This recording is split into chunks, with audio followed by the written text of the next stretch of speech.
구약성경 민수기 3장 4절 말씀.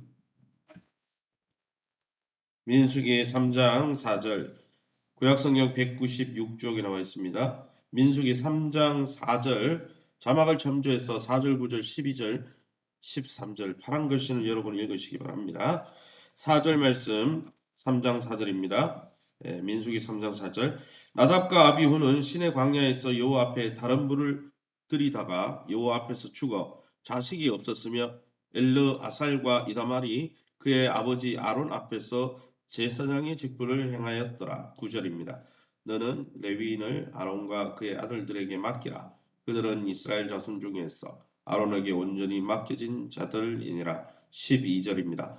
보라, 내가 이스라엘 자손 중에서 레위인을 택하여 이스라엘 자손 중에 태를 열어 태어난 모든 자를 대신하게 하였은즉 레위인은 내 것이라. 13절입니다. 처음 태어난 자는 다 내 것이면 내가 애굽 땅에서 그 처음 태어난 자를 다 죽이던 날에 이스라엘의 처음 태어난 자는 사람이나 짐승을 다 거룩하게 구별했음이니 그들은 내 것이 될 것임이니라. 나는 여호와이니라. 아멘. 오늘은 민수기 3장 1절에서 13절 말씀 가지고 너는 내 것이라 라는 제목으로 말씀을 함께 나누길 원합니다. 민수기 3장에는 아론과 모세가 낳은 사람들, 즉 아론과 모세의 족보를 말하고 있습니다. 아론은 제사장들의 조상이 되었고 모세는 레위인의 대표로 언급되고 있습니다. 하나님은 제사장들과 레위인들을 엄격히 구별하시고 영적인 질서를 세우는 분으로 오늘 말씀을 통해서 우리에게 보여주고 있습니다. 그러면 오늘 본문을 통해서 우리가 믿고 의지하는 하나님은 어떤 분이십니까? 먼저 오늘 성경 말씀 12절 13절입니다. 보라, 내가 이스라엘 자손 중에서 레위인을 택하여 이스라엘 자손 중에 태를 열어 태어난 모든 자를 대신하게 하였은즉 레위인은 내 것이라 라고 말씀하고 있습니다. 무슨 말씀입니까? 이스라엘 모든 지파의 장자를 대신해서 레위인을 선택했다는 거죠. 레위인을 선택해서 이제 내 것이다 말씀합니다. 이것이 왜 그렇습니까? 13절에 나오는 것처럼 출애굽할 때 모든 이집트에 있던 사람들은 다 죽었습니다. 그러나 장자 재앙에 나오듯이 어린 양의 보혈로 그들의 피값과 몸값으로 어린 양 대신 예수 그리스도께서 친히 값을 지불하고 어떻게 됐습니까? 죽음 가운데 사오신 거죠. 그래서 그들이 삶을 누리는 거예요. 그래서 여러분 어린 양의 보혈 누가 지불했습니까? 하나님이 몸값을 지불했습니다. 그러니까 이제 누구 겁니까? 하나님 거라는 거죠. 그래서 이제 그때 살아난 사람들 다 하나님 건데 그 지파들이 또 다른 일들을 해야 되니까 그 지파 대신 누구를 택해서 레위인들을 택해서 이제는 저들은 나를 위해서 봉사하는 사람이다. 다른 말로 하면 이스라엘 백성 자체가 하나님의 것이라는 거죠. 왜요? 하나님이 피값을 들여서 우리를 샀기 때문에 이걸 구속이라는 단어로 여러분 설명하는 것이죠. 구속의 뜻이 몸값을 지불하고 사오다라는 뜻입니다. 즉 레위인에게 여러분 레위인들의 특별해서가 아니죠. 레위인들이 특별히 성결하거나 거룩하거나 선하고 아름다워서 그들을 선택한 것이 아니고 하나님은 시종일관 하나님의 일방적인 은혜로 레위인을 하나님의 것이다 부르는 것이죠. 또 이 장자인 이스라엘 백성이 구원받은 것도 하나님의 일방적인 은혜 때문이죠. 뭐 때문입니까? 그들이 이집트 사람보다 거룩해서 절대 그렇지 않습니다. 이집트 사람들보다 성품이 좋아서 모세를 보세요. 모세가 초기에 사람을 왜 죽였습니까? 형제끼리 막 싸우고 다투었잖아요. 이스라엘 백성들끼리. 그죠? 그걸 보면 이스라엘 백성이 뭐 이렇게 온수하고 뭐 이렇게 깨끗해서 구원받은 게 아니고 아브라함에게 주신 하나님의 약속 때문에 일방적인 은혜로 구원받은 거죠. 특별히 레위인들이 하나님을 섬기는 이렇게 직분을 받은 것은 그들의 특별함 때문이 아니고 야곱이 창세기 49장 5절에서 7절에 보면 야곱이 레위에 대해서 레위인들의 조상인 레위에 대해서 뭐라고 말합니까? 혈기와 혹독과 맹렬이 있어 저주를 받을 것이다라고 예언했죠. 왜요? 자기 여동생 디나가 강간당했다고 어떻게 했습니까? 그 주변의 민족들을 다 칼로 죽인 사람이 누구예요? 레위예요. 천성적으로 실제적인 삶에서 그들이 거룩한 특권을 지닐 만큼 존귀한 자가 아니었다는 거예요. 하나님의 일방적인 은혜로 구원받고 하나님의 종이 되고 하나님을 섬기는 자가 되었다는 것이. 우리도 마찬가지죠. 그럼에도 불구하고 하나님이 레위를 또 이스라엘 백성을 하나님의 거룩한 모임에 가담시키시고 하나님의 성화에 참여시키신 것이죠. 또 하나님을 섬기는 자로 우리를 몸값을 지불해서 세워놓은 것이죠. 우리도 레위와 같이 본질상 저주를 받아 마땅히 죽어야 될 자였습니다. 에베소서 2장 3절에. 그러나 어린 양, 그 구약의 문설주에 바였던 어린 양을 상징하는 예수님께서 우리 대신 저주를 받고 피값을 몸값을 지불하심으로 이제는 우리가 하나님의 것이 되고 하나님을 섬기는 특권을 전적인 하나님의 은혜로 누리게 되었다는 것이죠. 이것이 바로 그리스도 안에 있는 하나님의 일방적인 은혜라는 단어입니다. 여러분, 우리를 부르셔서 우리 대신 몸값을 지불하시고 너는 내 것이다 라고 말씀하시는 주의 음성에 귀를 기울이며 이제 남은 삶 주님을 아름답게 섬기는 저와 여러분의 삶이 되시기를 예수님의 이름으로 축원합니다. 그러면 오늘 이 본문을 통해서 우리에게 주시는 교훈이 뭡니까?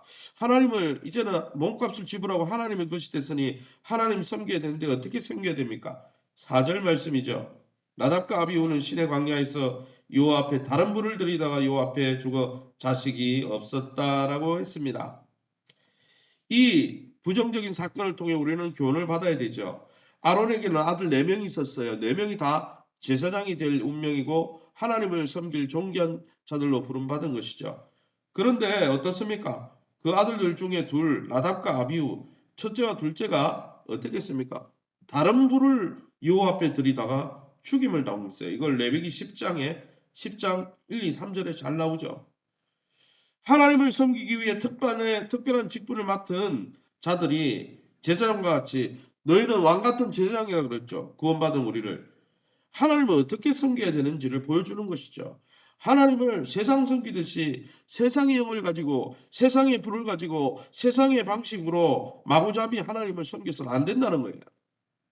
하나님을 섬길 때 두렵고 떨림으로 정말 우리가 영적으로 하나님의 말씀을 이렇게 분별하고 하나님의 뜻이 무엇인지 하나님의 방법대로 섬겨야 된다는 거예요. 성령 안에서 하나님을 섬겨야 된다는 것이죠. 사랑하는 성도 여러분, 오늘도 우리는 복음의 제사장 직분을 받았다고 로마서 15장 16절에 사도 바울은 우리에게 말씀했고 베드로 사도는 우리에게 왕 같은 제사장이다 라고 말씀했습니다. 이제는 우리의 남은 삶이 하나님의 것이라면 여러분 하나님을 섬기는 것도 내 방식, 내 혈기와 내 육신의 방식이 아니라 하나님의 방법, 성령 안에서 하나님의 말씀대로 진리의 말씀대로 하나님의 기쁨이 되시는 기쁨의 섬김이 되시는 저와 여러분 될 수 있기를 예수님 이름으로 축원합니다. 마지막 구절입니다. 너는 레위인을 아론과 그의 아들들에게 맡기라. 그들은 이스라엘 자손 중에서 아론에게 온전히 맡겨진 자들이니라. 레위인들이 이제 레위인 중에 제사장이 있고 제사장 외의 레위인들의 봉사는 달랐죠. 이 레위인의 봉사는 누구의 지시에 따라 정해졌습니까? 제사장에게 맡겨졌다는 거예요. 제사장의 지시에 따라 레위인들이 봉사한다는 거예요. 레위인이나 제사장이나 뭐 쌤쌤이지. 영적 지도자나 평신도나 쌤쌤이지. 똑같지 뭐. 아니죠. 오늘 성경에 보니까 여러분 레위인이 아론과 그의 아들들 제사장에 맡겨져서 그들의 지시대로 성막을 섬겼다는 거예요. 그래서 그 섬기는 일에도 여러분 리더가 있고 질서가 있다는 거예요. 하나님이 세우셨다는 것이죠. 회막과 여러분 그것의 부속물들을 관리하도록 레위인의 지시를 받았다는 거예요. 그러므로 레위인이 회막 외에 다른 일을 한다면 자기 소명을 부인하는 일이죠. 하나님의 계명을 거역하는 일이죠. 레위인의 모든 일이 성소에 관련된 것처럼 오늘날에도 구원받은 성도들의 모든 것이 예수님과 연결되어서 하나님 나라를 섬기도록 부름받고 또 영적 지도자의 지도에 따라서 하나 되어서 그리스도 안에서 하나 되어서 일치되어서 연합되어서 주님을 섬기라라고 우리에게 교훈해 주고 있는 말씀이죠. 사랑하는 성도 여러분, 우리가 예수님과 연결되지 않은 일에 이제는 레위인처럼 하나님을 섬기는 자가 되었는데 세상의 일에 열심을 내고 하나님의 일에 교회를 섬기는 일에 또 주님이 기뻐하는 일에 열심을 내지 않는다면 그것은 레위인으로서 소명을 잃어버린 것이죠. 사랑하는 성도 여러분, 그러게 2023년 우리 새로운 새해가 왔는데 이 새해에는 하늘에 속한 영적인 일에 날마다 관심을 가지고 그 일에 헌신하고 그 일을 도모함으로 하나님의 기쁨이 되는 영적 제사장과 같은 왕 같은 제사장 같은 복된 저와 여러분 다 될 수 있기를 예수님의 이름으로 축원합니다. 시간을 우리 합심해서 기도하길 바랍니다. 하나님, 예수 그리스도의 피값을 몸값으로 주고 사셔서 이제는 너희는 내 것이라 하나님의 소유로 삼아 주셔서 감사합니다. 이제는 우리의 남은 삶이 하나님의 것이 되었으니 하나님을 위해 거룩한 일에 관심을 가지고 영적인 일을 도모하는 우리 교회가 될 수 있게 해달라고 세우신 교회와 좋은 관계를 맺고 교회 안에서 믿음이 성장하고 건강과 기업과 자녀들의 회복이 있을 수 있도록 우리 장숙 박인숙 권사님, 전성호 권본지 임천식 집사님 외에 또 조보영 권사님 오늘 오후에 또 이렇게 아마 수술인지 시술인지 또 병원에 입원해서 또 치료를 받게 됩니다. 위해서 우리 조보영 권사님 또 수술을 위해서 또 허리 수술인 것 같은데요. 수술을 위해서 기도해 주시기 바랍니다. 특별히 2023년 새해에 하나님의 선한 인도하심을 받을 수 있도록 또 하나님 우리의 길들을 열어달라. 우리 합심해서 통성으로 기도합니다. 주여 하나님 아버지를 감사합니다. 하나님의 놀라운 은혜 가운데 이 새벽에 주의 보좌 앞에 우리를 인도해 주시니 감사합니다. 특별히 하나님 이제 우리의 남은 삶이 예수님의 피값으로 우리를 몸값을 지불하시고 죽음의 현장, 심판의 현장에서 우리를 건져 하나님의 것이 되게 하셨으니 이제 우리 자신을 우리의 것이라 주장하지 않고 온전히 하나님께 속한 자로 하나님의 자녀답게 아버지를 위해서 헌신하고 섬기는 아름다운 영적 제량들 될 수 있도록 축복해 주옵소서. 교회와 좋은 관계를 맺게 도와주시고 교회를 건강한 관점으로 믿음의 관점으로 바라보게 하시고 주님을 사랑한다면 주님의 몸인 교회를 또 성도를 뜨겁게 사랑하며 하나님 주시는 공동체를 이루어 온전히 공동체 안에서 믿음과 건강과 기업과 자녀들이 회복되는 놀라운 은혜가 있게 도와주시옵소서. 우리 장옥순 권사님, 박희숙 권사님 치유하여 주시고 깨끗게 하여 주시며 회복시켜 주옵소서.